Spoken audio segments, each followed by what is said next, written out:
Oke, sebelumnya Assalamualaikum warahmatullahi wabarakatuh. Ya, oke teman-teman, di sini saya akan coba melanjutkan di mana tadi kemarin kita sudah sampai regresi multiple ya dan polynomial regression. Kemudian seperti yang saya sampaikan kemarin bahwa setelah itu kita akan belajar mengenai pengujian atau evaluasi dari metode regresi ini. Nah, eh, pada dasarnya meskipun dari regresi ini ya sama-sama termasuk dalam superfast learning, sama seperti di klasifikasi, dan tapi meskipun sama, tapi dia memiliki pengujian atau evaluasi yang berbeda dengan metode klasifikasi. Ya. Dimana kalau kemarin teman-teman mengenal namanya confusion metric, dan cover cross validation di mata kuliah confusion kemarin. Nah, ini untuk regresi itu berbeda, meskipun dia sama-sama superfast learning. Jadi kita langsung aja ya. Saya coba slideshow.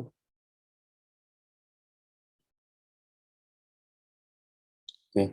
Nah, untuk regresi linear sendiri, untuk konsep dasarnya atau konsep dasar perhitungan dari beberapa metode regresi, kita menggunakan yang namanya error atau kalau di Python atau di R itu disebutnya sebagai residual ya. Nah, di mana hasil dari nilai error atau residual ini yaitu dari selisih antara nilai actual atau Y asli yang kita miliki atau kemarin kita sebut sebagai variable dependent, kemudian dikurangi dengan Y hat ya di sini tulisannya atau Y topi atau yaitu Y prediksi. Nah, jadi selisih antar keduanya itu itulah yang akan menentukan nilai residual error-nya. Nah, kemudian kapan kondisi ideal? Kondisi ideal dari sebuah hipotesis atau sebuah model ini kita dapatkan itu di mana selisih antar nilai asli dengan nilai prediksi itu adalah 6. Nah, tapi hal itu tidak akan benar terjadi ya, karena eh, model tidak dapat memprediksi semua data dengan benar atau tepat benar, tidak ada kesalahan sedikit pun. Karena yang namanya sebuah model atau hipotesis atau bisa kita sebut namanya machine learning itu tetap ada sebuah nilai kesalahan atau toleransi kesalahan. Oke, kita lanjut. Kemudian, nah di sini ada beberapa metode yang akan coba saya sampaikan ke teman-teman semua. Yang pertama kita mulai dari namanya mean absolute error atau MAE.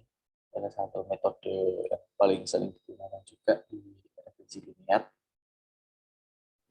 Sesuai dengan namanya, absolut ya. Jadi mean absolute adalah rata-rata dari nilai absolut di errornya. Jadi di sini dia tidak mengenal adanya nilai negatif. Jadi berapapun hasil selisih antara nilai asli dan nilai prediksi, itu hasilnya akan selalu positif. Ini misalnya nilai aslinya 20, kemudian nilai prediksinya adalah 50, maka hasilnya adalah 30. Jadi 50 adalah 30 karena kita menggunakan nilai mutlak di sini atau absolut. Oke. Nah, kita langsung ke contoh misalnya kemarin seperti yang kita jelaskan di pertemuan sebelumnya, yaitu kita mencoba untuk membuat sebuah model prediksi mengenai berat badan di mahasiswa. Katakanlah misalnya kita sudah punya model di mana Y sama dengan beta 0 plus beta 1x ya, itu untuk yang simple. Nah, misalnya kita coba sebentar saya ini screenshot. Bentar ya.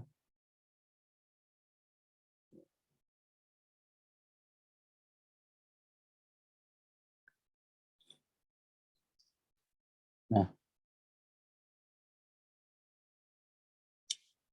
oke. Misalnya kita sudah punya apa namanya kemarin punya model seperti ini kurang lebih. Y sama dengan beta 0 plus beta 1X ya.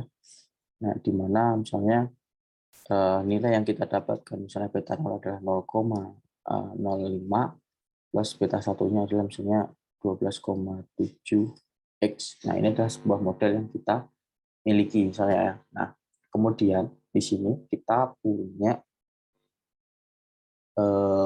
misalnya 5 data mahasiswa. Kita punya 5 data mahasiswa yang akan kita gunakan untuk proses testingnya, untuk menguji seberapa akurat sih model yang kita miliki. Gitu. Nah, berarti kan kemarin kalau teman-teman masih ingat, di sini kita butuh namanya variabel independen ya, variabel X, di mana dia adalah uh, menampung itu adalah kalori. Jadi untuk memprediksi berat badan seseorang atau mahasiswa, kita perlu variabel kalori. Berapa sih kalori yang dikonsumsi mahasiswa tiap mahasiswa perharinya gitu. Misalnya di sini katakanlah si mahasiswa pertama di sini dia konsumsi perharinya itu ya 1.800 kalori, kemudian yang kedua adalah 2.000 misalnya. Kemudian yang terakhir adalah 2.800. Nah, kita punya data seperti ini, yaitu data X dan Y actual ini. Kemudian si mahasiswa, dari kelima mahasiswa itu kita minta untuk mereka menimbang berat badan mereka misalnya. Salah berat badan mereka, oh si A itu menimbang 100 kilo misalnya gitu ya. Terus kemudian si B 150 dan seterusnya. Nah, dua data ini, data X ini dan juga data actual value ini kita miliki atau kita punya. Kita punya berdasarkan hasil mereka nimbang kalau yang Y, dan ini adalah kalori kita ketahui dari misalnya wawancara dengan mahasiswa. Gitu. Nah, kedua ini adalah data asli yang kita miliki. Kemudian kita sudah punya persamaan ini, persamaan atau model dari regresi, kemudian kita masukkan tiap masing-masing. Yang pertama misalnya, untuk mahasiswa pertama, kita masukkan X-nya 1.800 ke persamaan ini. Jadi, prediksi atau nilai berat badan prediksi mahasiswa untuk mahasiswa 1 itu adalah 0,05 plus 12,7 dikali 1.800. Nah, ketemu misalnya bisa ketemu 1.130 kilo. Nah, itu dilakukan ke semua mahasiswa sampai ke mahasiswa terakhir atau kelima di sini. Nah, setelah itu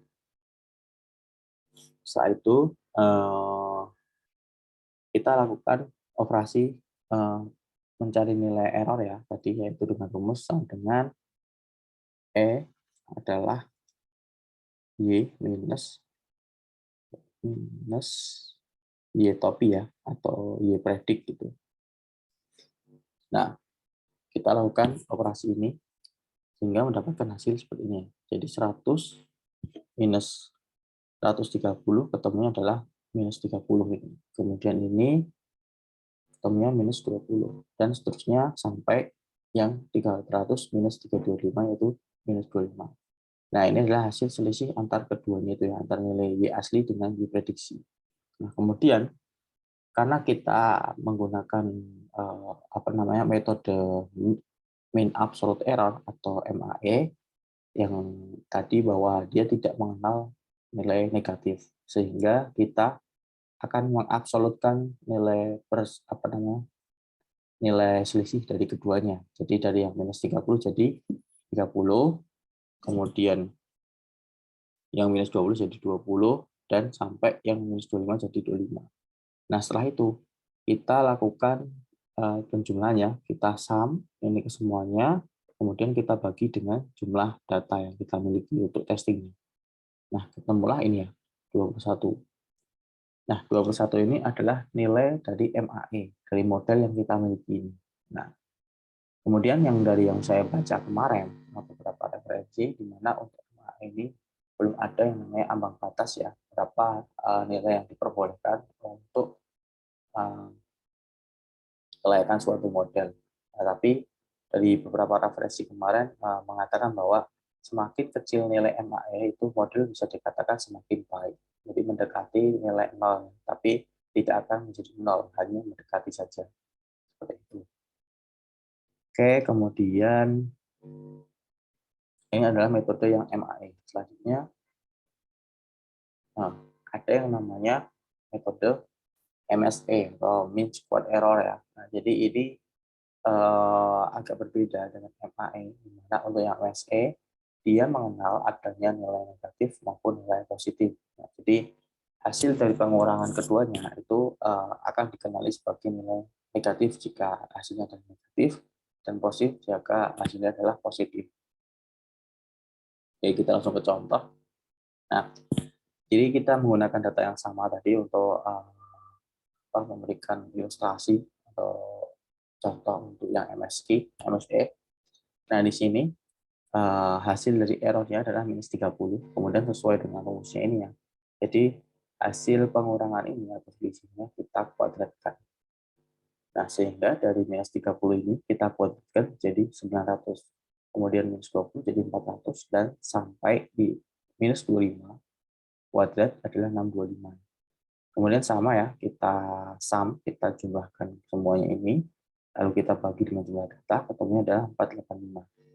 Oke.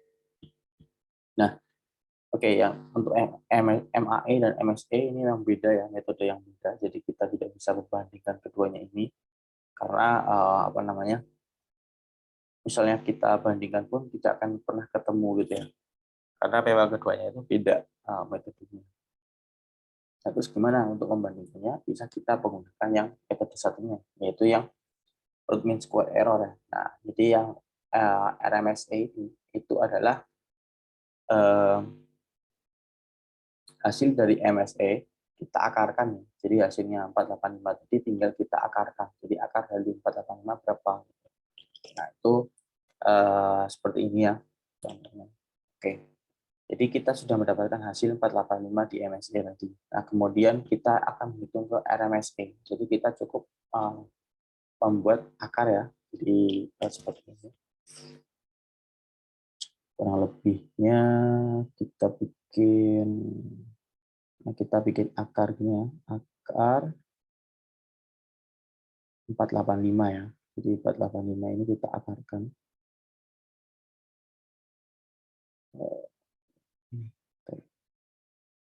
485, nah ini kita akarkan, ketemunya adalah yang 22,027 ini ya. Nah, kalau ini kita bisa bandingin dengan yang MAE ya. Jadi yang MAE 21 tadi, kalau yang ini adalah 22, nah, jadi apa namanya?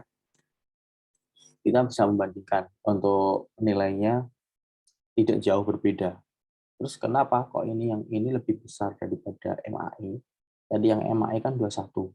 Yang RMSE ini ada 22, kenapa? Karena yang pertama di metode RMSE itu dia mengenal yang namanya data outlier ya. Nah, jadi data outlier itu adalah data di mana dia biasnya dengan data yang beberapa kumpulan data yang ada itu terlalu jauh ya. Jadi misalnya di sini ini data terluar ya. Jadi katakanlah kita mau memprediksi berat badan tadi ya. Berat badan mahasiswa biasanya rata-rata adalah 70 atau 60 sampai 80 lah ya di sini ya. Jadi yang sekumpulan data ini adalah beberapa rata-rata berat badan mahasiswa. Tapi ada 3 mahasiswa di sini yang berat badannya itu di luar itu. Jadi rata-rata 60 sampai 80, tapi ada 3 mahasiswa yang berat badannya misalnya 150 atau 120 dan sebagainya. Nah, itu adalah data outlier, itu data terluar ya dari yang data yang kita miliki. Nah, pada MAE data outlier itu dia akan diabaikan dalam perhitungan sehingga cenderung nilai evaluasi modelnya tadi cenderung lebih kecil dibanding untuk yang RMSE ya. Di mana untuk yang MAE tadi itu 21, kemudian yang RMSE itu tadi 22, ya. Nah, jadi perbedaannya di situ. Kenapa RMSE lebih besar? Karena dia memperhitungkan adanya data outlier. Nah, itu. Terus kemudian sebenarnya gimana untuk mengantisipasi itu ya? Nah, tinggal ini aja nanti misalnya teman-teman memang punya data outlier, kemudian ingin mengabaikan data outlier tersebut, ya teman-teman cukup pakai metode MAE untuk pengujiannya. Tapi kalau ingin memperhitungkan data outlier itu, untuk menguji seberapa kinerjanya itu berpengaruh nggak dengan adanya data outlier itu. Nah, teman-teman bisa pakai yang RMSE seperti itu. Tapi di proses apa namanya, di preprocessing ya, di preprocessing kalau misalnya teman-teman punya data yang banyak dan memang data outlier itu apa namanya, mengganggu proses pembuatan modelnya, nah itu bisa kita normalkan atau kita remove ya, misalnya cuma datanya cuma 1, 2, 3 gitu aja, kita remove kalau memang itu apa namanya, bisa menurunkan kinerja dari model yang kita buat dari datanya. Jadi pas kita proses training dengan adanya data outlier itu, model kita juga validitasnya atau akurasinya itu menurun karena data tersebut. Oke. Nah, untuk yang RMSE itu dia dibilang lebih sensitif ya dibanding untuk yang MAE. Nah, kemudian untuk ini metode keempat ya, jadi ada MAE, MSE, RMSE, dan ini adalah RMSLE. Nah, yang untuk yang ini sebenarnya perhitungannya hampir sama dengan yang RMSE ya. Bedanya di sini apa namanya, nilai dari Y asli dan juga Y actual atau Y prediksi itu kita logkan dulu ya, kita logkan hasilnya, nanti baru kita selisihkan. Kalau yang tadi nggak pakai log. Nah, yang ini kita logkan. Kemudian di sini ada penambahan konstanta yang satu ya. Jadi masing-masing, baik untuk yang Y asli dan Y prediksi, itu kita tambahkan nilai konstanta satu. Semua satu ya. Nah, kenapa? Karena itu untuk mengantisipasi barangkali nanti ternyata ketika eh, di kasus nyata data kita itu data aslinya ada yang nol atau bahkan data prediksi kita akan mendapatkan nilai nol. Nah, sehingga jika kita tidak tambahkan nilai konstanta satu, dia yang bernilai nol itu ketika kita logkan. Log nol itu kan sama dengan undefined. Nah, jadi hasilnya misalnya ada yang log nol itu undefined, maka itu perhitungan tidak akan dapat dilakukan. Nah, sehingga untuk mengantisipasi itu, kita perlu menambahkan konstanta satu di masing-masing nilai Y ya, baik Y asli maupun Y prediksi. Nah, nanti untuk tabelnya kurang lebih teman-teman cukup seperti ini ya, bikin beberapa kolom, di mana yang pertama kita bikin actual value yang plus satu dulu ya, jadi dari yang 100 kita tambahkan satu jadi 101, kemudian yang predik itu dari 130 jadi 131, nah, ini kita tambahkan semua dulu. Kemudian kita baru logkan semuanya. Jadi yang actual ini kita logkan dari satu lognya ini adalah 2,04 dan log 251 adalah 2,3996 dan sebagainya. Nah, setelah kita ketemu lognya semua, baru kita selisihkan ya. Kita selisihkan ini, kita kurangkan dari log asli dengan log predicted. Lalu hasilnya ini kita kuadratkan dan kita akarkan ya, seperti itu. Nah, ini adalah untuk perhitungan yang RMSLE. Nah, kurang lebih hampir sama ya dengan yang RMSE tadi, hanya bedanya kita perlu logkan dulu. Nah, kalau yang ini, kalau yang di RMSE ini dari yang beberapa referensi yang saya baca kemarin, itu dikatakan bahwa nilai ambang batas untuk yang RMSE ini adalah 0,05 ya. Jadi di mana ketika model kita mendapatkan nilai di atas 0,05, bisa dikatakan bahwa model kita itu belum layak atau perlu perlu diperbaiki, entah di bagian datanya atau pada bagian preprocessing-nya atau mungkin beberapa settingan di library yang kita gunakan ya. Kemudian ada random state itu apa seperti yang saya jelaskan, kemudian ada learning rate dan sebagainya. Nah, itu beberapa setelan kita perlu lakukan fine tuning atau mencari setelan yang tepat sehingga model kita ketika kita evaluasi itu nilai RMSLE-nya ada di bawah 0,05. Oke, nah itu adalah beberapa metode pengujian dari regresi ya, dari regresi linear. Jadi nanti teman-teman silakan coba dibaca-baca lagi untuk pengujiannya, karena yang ini beberapa pengujian itu yang mungkin sering di digunakan pada kasus regresi. Nah, itu adalah sebagai teori dasar atau mungkin teoritis dari pengujian regresi ya. Nah, kalau teman-teman pengen tahu di mana aja sih untuk regresi itu apa aja, coba akses aja di Escalon Metric ya. Jadi di Escalon Metric ini dia akan memberikan beberapa contoh ya, contoh pengujian. Ini udah lengkap ya, baik dari yang klasifikasi, kemudian ada yang dari clustering, kemudian ada dari regression. Nah, ini untuk yang regression itu ada ini ya, mean absolute error, mean square error, dan sebagainya, dan mean square of error. Ini beberapa pengujian yang ada di regresi. Nah, oke, kemudian kita bisa move ke code-nya ya. Kita jelaskan sedikit. Nanti code-nya silakan teman-teman bisa coba. Nah, ini oke, kita jalankan dulu sebelum saya jelaskan. Nah, di sini untuk yang expected value atau expected ini, variable expected, ini saya ambil dari PPT tadi ya, datanya. Dari actual value ya, dari 100, 190, sampai 300 ini. Kemudian untuk predicted ini adalah juga saya ambil dari sini ya, di predict ini. Kalau teman-teman punya, nanti silakan bisa dipakai ini.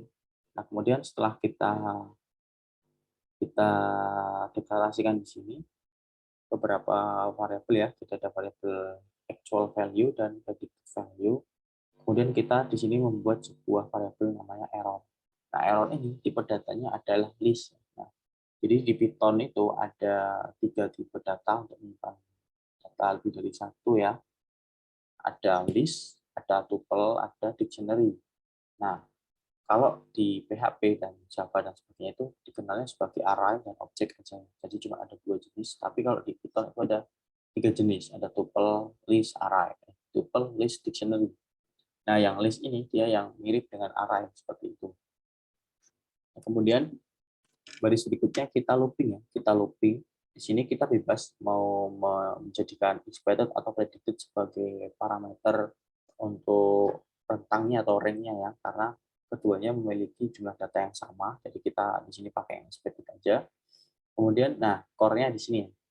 Ini adalah rumus dari yang MSE tadi ya, di mana Y asli dikurangi dengan Y prediksi, kemudian kita pangkatkan atau kuadratkan di sini. Nah, hasil dari ini, dari masing-masing data setelah di looping, kita simpan sementara di variabel ERR ya. Nah, baru setelah itu kita append. Nah, append itu adalah proses memasukkan nilai ke array. Ya. Jadi array error ini kita masukkan data baru, yaitu dari hasil perhitungan tadi ya, dari yang tersimpan di variabel ERR. Nah, kemudian setelah itu kita print di sini. Ini adalah proses print yang mengeluarkan output seperti ini. Nah, di Python, kalau teman-teman ini baru pernah melihat di sini ya, jadi ada persen titik 1F, persen titik 1F, dan persen titik 3F itu adalah formatting dari Python ketika mau menampilkan data ya. Jadi di sini 1F itu maksudnya adalah kita menyediakan satu tempat dan dengan tipe data float ya, F itu float ya. Jadi desimal seperti itu. Nah, kemudian yang ini 3F itu adalah kita menyediakan 3 tempat untuk desimalnya gitu, atau floatnya. Nanti ada juga yang pakai D atau double. Itu nanti teman-teman silakan coba cari di Python formatting ya, output kayak gitu. Nah, hasilnya seperti ini ya. Hasilnya setelah kita lakukan perhitungan masing-masing tadi, berikutnya dari beberapa hasil ini kita kan tadi simpan di variable error nih. Nah, kita print ini ya, ini hasilnya errornya seperti ini arahnya.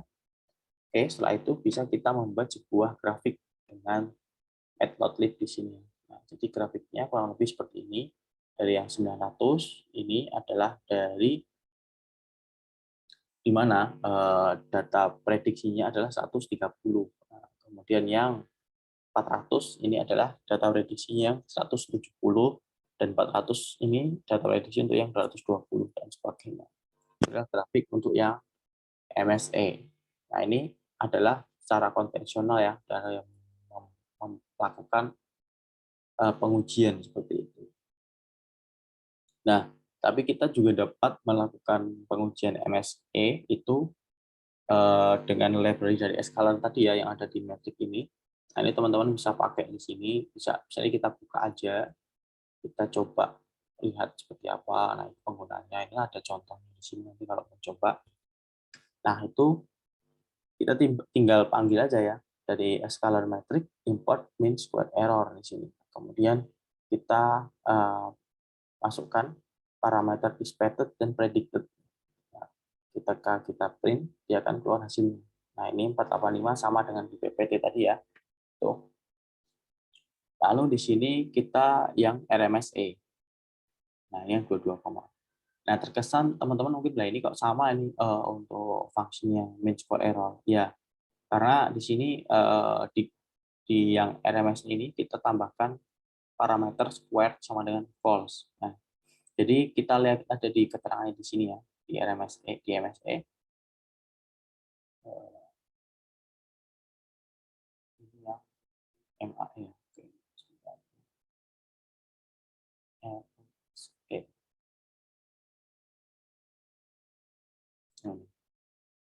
Nah, ini keterangannya di sini ya. Jadi square ini adalah sebuah parameter yang menerima yang diterima. Dia menerima value-nya berupa boolean tipe datanya. Default-nya adalah true ya. Jadi di sini secara default jika kita tidak isikan adalah true. Oke. Kemudian di sini keterangan jika true maka dia akan menghitung metode yang namanya MSE tadi ya, return ke MSE. Tapi jika false dia ke RMSE. Nah, sehingga di sini ketika kita tidak memberikan parameter square di sini, secara otomatis kita akan menggunakan metode MSE di sini. Nah, tapi ketika kita menambahkan square false di sini, berarti kita menggunakan yang RMSE seperti itu ya. Nah, itu gampangnya seperti itu. Nah, uniknya di Python itu adalah parameter yang kita masukkan itu bisa menggunakan keyword juga ya.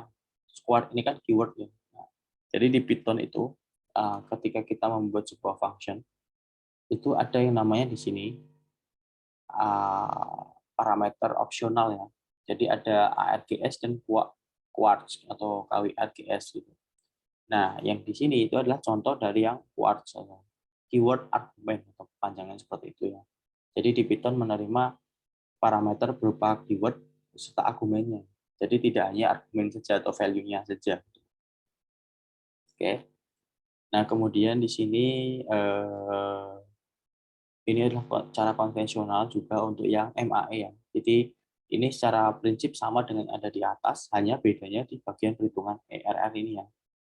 Nah, di sini kita gunakan nilai fungsi APS ya atau absolute sehingga berapapun nilai hasilnya itu akan menjadi positif seperti itu. Nah, ini hasilnya ya. Kemudian di sini ini yang menggunakan library dari scalar tadi ya, yang mean absolute error. Nah, sini adalah 21 sama ya. Oke. Itu adalah pengujian implementasi dari MAE dan MSE dan RMSE. Nah, nanti teman-teman mau coba yang RMSLE itu ada juga di sini ya. Kita tinggal cari aja yang mean log square error. Nah, ini. Nah, nanti tinggal dipakai aja. Oke. Nah, lalu kemarin kan teman-teman yang di latihan pertama itu kan mencoba ini ya, menggunakan yang daftar gaji itu. Nah, itu silakan bisa dicoba juga di sini. Nah, ini kita coba ya, kita coba langsung. Jadi kita pakai real data, data hasil modeling kita ya. Kemarin data setnya itu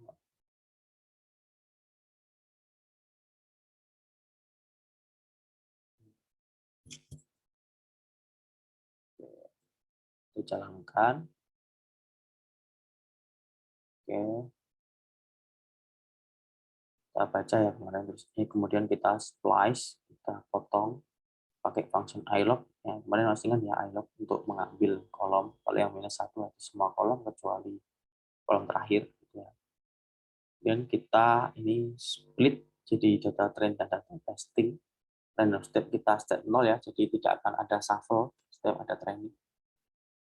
Nah, ini kita bikin modelingnya, sudah jadi, kemudian kita gunakan untuk prediksi. Nah, di sini, ini ya, ini adalah hasil nilai Y asli dan ini Y prediksinya. Nah, ini keduanya ini sebagai modal untuk kita melakukan perhitungan. Di sini tadi ya, mean absolute error dan mean square error. Oke. Nah, ini adalah nilai dari MAE maupun MSE dari data yang kita miliki atau hasil modeling yang kita miliki prediksinya. Itu kemarin saya teman-teman bisa dicoba kalau masih ada codingan yang ini ya, bisa dicoba untuk MAE maupun MSE-nya. Nah, nanti juga bisa dicoba untuk yang bikin grafiknya juga. Tinggal kita masukkan ke array, kemudian kita plotkan ke matplotlib ini. Oke, itu teman-teman untuk materi yang regression ya. Jadi kita bisa cukupkan untuk regresi ini. Kemarin jadi pas pertemuan kemarin kita sudah belajar mengenai konsep dari regresi itu seperti apa, kemudian ada beberapa jenisnya, kita sudah belajar itu satu persatu sampai ke apa namanya contoh kasus ya secara nyata dengan perhitungan manual. Lalu kita kemarin implementasikan ke codingnya ya atau ke Python-nya seperti apa implementasinya, kita sudah selesai itu. Lalu yang terakhir ini kita setelah punya model ya, jadi secara normalnya setelah kita punya model, kita lakukan pengujian atau evaluasi sejauh mana sih model kita. Tujuannya untuk apa? Kita untuk mengetahui kinerja dari model kita itu seperti apa. Apakah sudah bagus atau perlu kita tingkatkan lagi gitu. Nah, setelah pengujian kita sudah tahu kan, oh hasilnya seperti ini. Ini adalah sudah selesai ya. Kita sudah selesai pengujian, teman-teman sudah tahu pengujiannya seperti apa. Nah, oke, mungkin itu saya pikir untuk yang regresi, untuk materinya bisa kita cukupkan ya. Jadi nanti kita move ke metode yang lain, yaitu klasifikasi atau type bias. Nah, mungkin videonya ini saya cukupkan dulu, nanti kita sambung lagi di video yang satu. Oke, terima kasih. Assalamualaikum warahmatullahi wabarakatuh.